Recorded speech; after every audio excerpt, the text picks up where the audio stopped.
On a cold winter evening in January 1950, snow was falling relentlessly over Sverdlovsk, and the wind whistled sharply through the tall forests that stretched along the Ural River.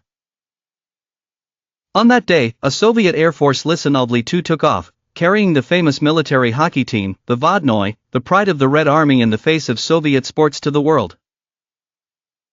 There were 24 men, all athletes and soldiers, some returning from the fronts of World War II, others young men dreaming of the Soviet Cup.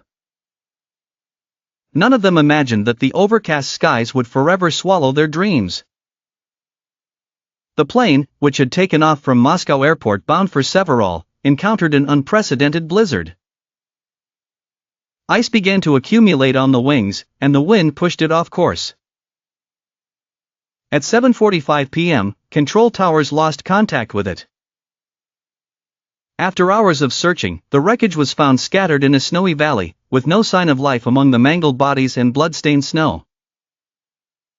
The scene was silent, except for the whistling wind and the rustling of the trees, as if nature had held a silent obituary for heroes who had not been destined for a bright future.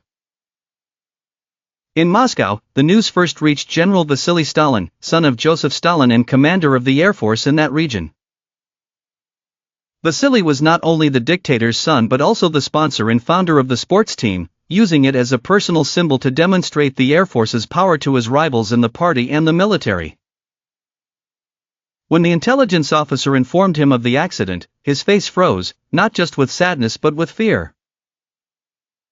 He knew that his father, who never forgave mistakes or failures, would see it as a direct blow to the regime's prestige, and perhaps an unintended betrayal. That night, Vasily sat in his office inside the Kremlin, smoking cigarette after cigarette, surrounded by reports of the accident and photographs of the bodies. He whispered to his aide, "If my father found out now, I wouldn't be the leader tomorrow, and I might not even be alive." He decided to keep the news a secret. He ordered the players' bodies secretly transferred to a military base, and imposed complete censorship on any press or radio reports of the incident.